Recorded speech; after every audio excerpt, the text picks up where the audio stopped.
Hello, everybody. Welcome back to another episode. We are here at Palantir's 7th AIPCon, and I'm honored to be here today with Joseph Bonanno, who is the head of data and analytics and innovation at Citigroup. In just a moment, we'll hear from Citigroup's head of data, analytics, and innovation speaking with Amit live at Palantir's AIPCon. Amit did a bunch of these interviews and has posted them on his channel, so go and check them out. You can see a link for his channel in the description. Citigroup moves trillions every day across 100 companies, and their head of data now calls Palantir a 1000% competitive edge. We're going to go through concrete ways Palantir is erasing legacy bottlenecks and unlocking new revenue inside one of the world's largest banks. I'm going to break down why the executive in charge of making data work across one of the most complex financial institutions in the world calls Palantir a 1000% competitive edge, how Citigroup went from skeptical to fully committed, and why this signals a structural shift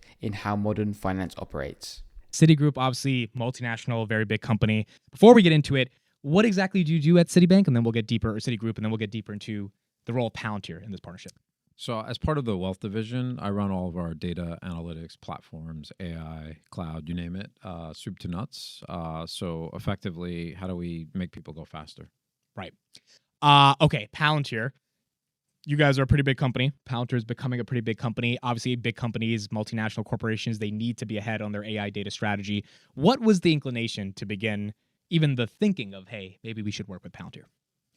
To be honest with you, I was a bit reluctant. I had looked at Palantir in the years past and sort of saw it as a black box. I even actually challenged the Palantir team when they first presented to us. I was like, oh, machine learning, anomaly detection, I get it, but that's not my problem. Right. And to be honest with you, they were super, not arrogant, but direct in saying like, look, we can do things that you're not aware of. And oh, by the way, like you have a problem with your reference data and we can synchronize it all almost like instantly. And we're going to tell you things that you probably don't want to hear. Like meaning your zigzag processes, we're going to tell you straight lines. And if we're not the right people to work with, then maybe you need to find another partner. That sort of made me interested because I'm equally as arrogant and cocky. Yeah. So I said, game on, let's go and prove it to me. You know, this is really interesting. Dr. Karp talks about this a lot, this idea that they take on the burden of value creation. And I, you know, just as someone who's, you know, an entrepreneur myself, building my own business, the idea that you shouldn't get paid until someone proves to you, or until you prove to them that you're worth your money, I think is very interesting. So that forward deployed engineer model, when they came up to you guys and they said, hey, we're going to prove something that you guys don't really believe in. When you accepted that challenge, what were some of those initial use cases that got you to think, okay, maybe there's something deeper here that we need to explore? Yeah. So it starts with our client DNA and the data of our clients. Again, we're sort of going after a different market than maybe your traditional wealth manager. And a lot of the big players, you know, maybe US based or wherever, they have pretty organized data around your DNA. Right. We just happen to have like world's change makers. So families that live in different jurisdictions, kids going to college here and there, investments all over the world. And the data, just because of Citi in its past, hadn't really brought everything together. So what I mean by that is your information might be sitting in 55 different systems and it's not being kept together other than manual intervention. So your first name, your last name, your birthday, your sort of risk tolerance, investment objectives, whether you use our mobile app and all these things was super fragmented. And in order to kind of bring that together, we didn't have like the single client master, if you will. But at the same time, if you made the simple act of changing your address, and whether you did it through like an online channel or you communicated to your financial advisor, some human actually had to log into system by system by system by system. And let alone people might be on vacation, you might fat finger something, et cetera, et cetera. So the first use case was, how do we build what we call a federated client master? Right. And then literally synchronize it across our landscape globally. That was like the first one. The other few are, if you think about wealth management in general, it's all about like, you know, advice and trying to give people planning, you know, around their wealth and their goals and life objectives. But obviously, you know, when you trade or you invest, you're in securities or bonds and all fun stuff. So if you think about the same fragmentation existed for our securities. So Apple in one business might be labeled as an equity, another might be a common stock, another might be a listed stock. And by the way, when a new security comes in the market, somebody had to manually maintain all these things to keep all the taxonomies in sync. And then let alone you add to that like real-time prices, corporate actions. Those are things like stock splits, dividends, you name it. Right. They were all built like point-based solutions, from different sources. And Palantir is like, no, you can set it up in our ontology and Foundry as a center sort of hub and spoke model. But effectively, we're going to connect all your systems so that you change it once in the center or you change it in a spoke. And by the way, it's going to synchronize everything. We were like, oh, that's pretty cool. And that's when we said, like, prove it. They were like, oh, yeah, but we're going to take a step further. Let's pause right there.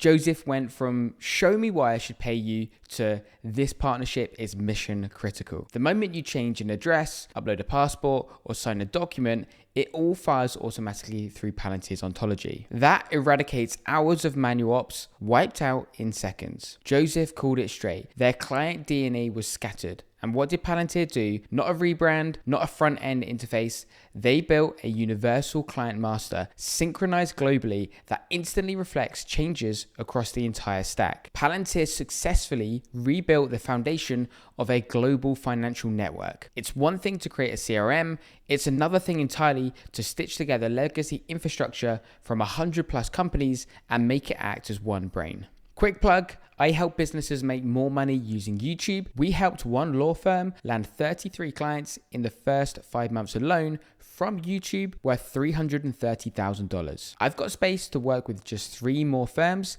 If you own a law firm, you're probably missing a huge opportunity on YouTube. Book a call using the link below to find out more. I expect these slots to be gone by the end of the month. When you change an address, what do the people do? And they actually sat with our like ops and service teams. And they said, oh, well, you have to go validate that this is a legal address, Right. Which means I have to send an event or stream something to another third party to validate that it's legal. Oh, you have a KYC checker internally, so you need to send a message to the KYC system. Oh, guess what? Because it's, in this state, we might have to pop up a DocuSign. Oh, guess what? Because they submitted their passport, we need to scan and read the passport and lift the information. So think of all these steps that could be happening simultaneously. They were like, oh, we can automate the entire thing end to end, and then we can synchronize. Right. I was like, oh, wow. How'd that happen?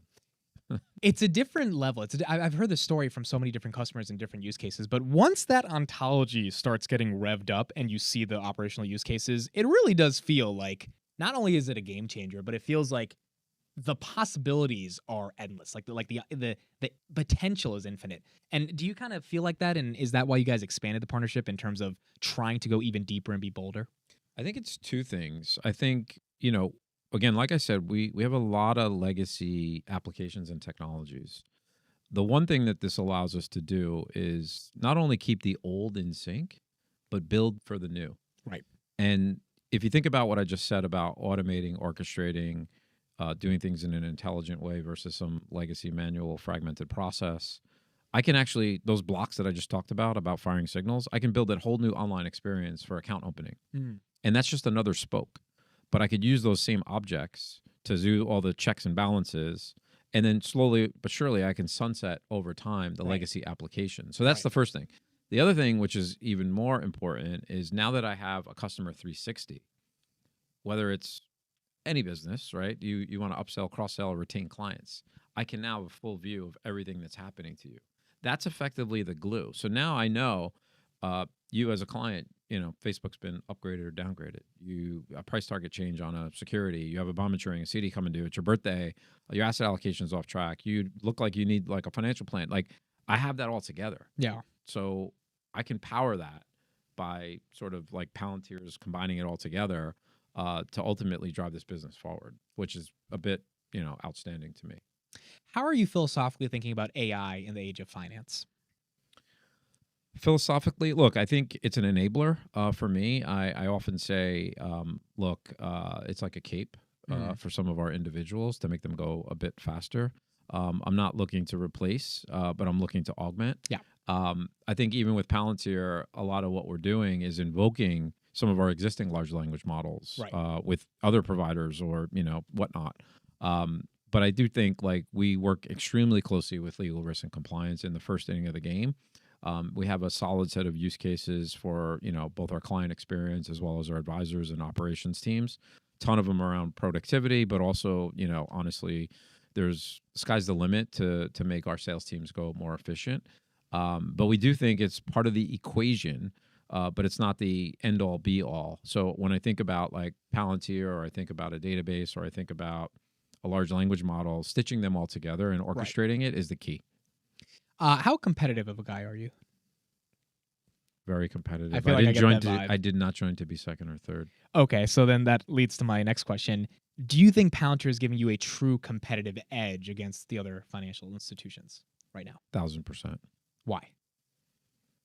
Part of it is, and maybe I just don't know. Part of it is, I don't know if the other financial institutions are using Palantir yet. Right. But part of it is we're hungry, we're passionate, and we know we're the underdog. So it gives us more motivation. Underdog to be the because best. like JP Morgan's bigger than you guys? Is that why? I would say, like, historically speaking, Citi Wealth has a private bank with like 30% of the world's billionaires. But to be honest with you, we led with lending. Right. And sort of like, give me your cash and we'll pay you better deposits. We didn't leave with like Management. advice. Yes.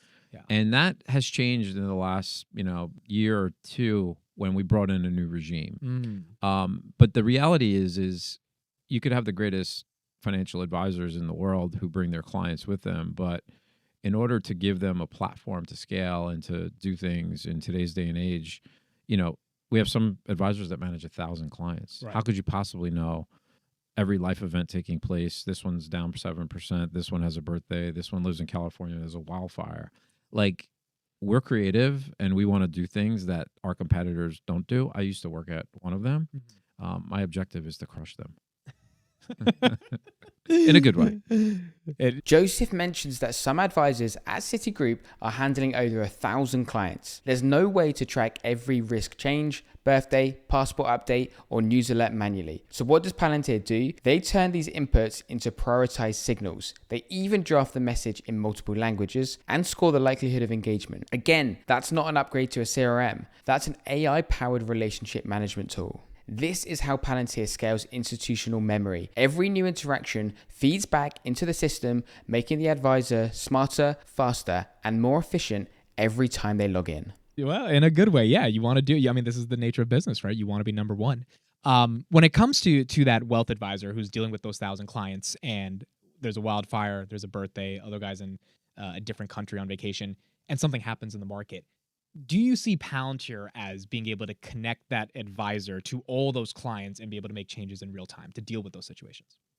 Yeah, I mean, it comes back to that, like, global federated client master. That is the binder to all the trade activity, to all the personal event activity, to all the online activity, these are just all events happening. That Palantir sort of ontology strings everything together so that I can literally rank and score 1 through 10 or N. Right. These are the actions that we should take. And oh, by the way, I can use AI to write messages to clients and push a button in different languages, in different versions, depending on what's working, what's not working. So there could be the elementary school, middle school, or high school version. But ultimately, I can embed homing devices and track and trace and see if somebody clicked on it. That comes back into my clickstream data, which is connected to my ontology to figure out more of this, less of that. So it is the enabler, I would say. Right. There are emerging fintechs right now, the Affirms of the world, PayPal's, SoFi's, Robinhood's. I mean, do you have any thoughts on how these nimble companies, couple thousand employees, are using AI and tech to scale? And are you at all kind of concerned that one day someone might not want to go to Citi, but they want to go to like a Robinhood? Look, I think, tech is moving pretty fast, and obviously some companies are less complex than us. I don't think that's the case anymore. Like, I'm not worried about any one of them because they don't have me and my team. No, I'm kidding. No, that is the answer. That's the real one. But the reality is like, not everything's commoditized. It's do you have the partners like Palantir? Yeah. Do you have the breadth? Like, we're in 100 countries. Yeah. I don't see Robinhood getting there anytime soon. They can go international, fine, and they might have a 25-year-old market. I get it. But at some point, just like, when you get sick, are you going to trust the, sort of self-directed platform to rebalance your portfolio? Like, when you get sick, you're going to talk to a doctor. Right. Financial advisors have been around for hundreds of years. And quite frankly, when the market implodes, you're going to want to talk to a human. Yeah. And if we have the best advisors that have information at their fingertips around what to do, and we've seen it before, the history of data we have, like our competitors don't have it. We've been around for 200 years.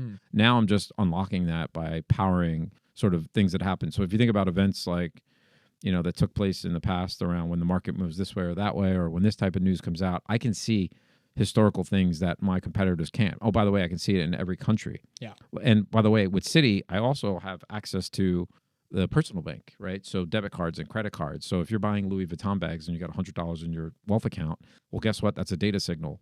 Robinhood doesn't have a bank either. So these are other advantages. We also do global payments around the world, right? Right. As Citi. So we're clearing trades throughout the world for our competitors. I can see what's trending in the market. These other guys can't do that. Right. Like we have the depth and breadth and the footprint to do things a bit differently and uniquely. And we're going after the world's change makers, not sort of the person on the golf course, in the commercial. Right. I think Citigroup, I'm pretty sure you're very thankful to have your job. I think Citigroup's very lucky to have you because you bring a certain level of ambition that honestly not a lot of executives have. I appreciate it. Yeah, look, I didn't come to be second or third, but like I'm having fun too, to be honest with you. I'm a kid in a candy store when it comes to new technologies, new capabilities, and I'm very critical of partners. Yep. Which for me to be a poster child for Palantir is to say something, to be honest with you. Joseph, thanks so much for taking your time. Last question. What is the coolest part about your day-to-day in this role that you're in? Honestly, it's the people and the team. Play hard, work hard, have fun. We have all walks of life. My team is a bit unique. I have folks that are teachers. We have people from finance. We have people from technology. They all have different diversity of thought. And I think when we kind of bring them together to sort of solution and combine things, we work as a team. We all wear one Citi jersey. Whether it's even data or tech, sometimes I don't even know who's on my team, but we like to have fun, and we're competitive and we're hungry and we're coming. Let's break down what this really means. Citigroup didn't just find a cool new app, they got a system that keeps getting better over time. It's like a super smart brain for the bank. It pulls all the data together, tracks stocks and bonds in real time, and has an AI that helps advisors make quick decisions. Citigroup's data lead said it plain. This isn't about a fancy chart or reports. It's about changing how the bank works from the ground up. Here's what I think makes this so awesome. Palantir didn't show up with big promises or a slick presentation. They said, we'll prove it, and they did. Citigroup had a mesh of data spread across tons of old systems, manual tasks that took forever, and client information that was hard to keep straight. Palantir built a system that ties it all together instantly. Anytime there's a change of address, it updates everywhere. Upload a passport, the system checks it, runs security scans, and even sends out forms if needed, all automatic. But it's not just about saving time, it's about doing things no other banks can. Palantir's system doesn't just store data, it learns from it. Every trade, every client update, every click makes it smarter. Advisors don't just work faster, they know more. Imagine an advisor, each with 1,000 clients, each with money all over the world. Palantir spots what matters. Joseph said this gives Citi 1,000% edge. Why? They can now do stuff their rivals can't. While other banks struggle with messy data, Citi sees everything. What clients buys, how markets move, even debit card purchases that hint at new investments. Since Citi works in 100 countries, this system gives them a global advantage. Citi can now make the most of their 200 years worth of data to spot patterns, which actually gives them an advantage over new players like Robinhood or SoFi. Palantir has now changed how Citi thinks about speed, service, and growth. Tasks that took days now take seconds. Advisors can improve their service by focusing on clients, not paperwork, and this system now handles Citi's huge size and turns it into a strength for them. That's why this isn't just a win for Citi. It's a sneak peek at the future of banking, a future where systems keep learning, banks predict what clients need, and the longer it runs, the smarter it gets. This is what winning in finance looks like. Not following trends, but building tools that lead the way.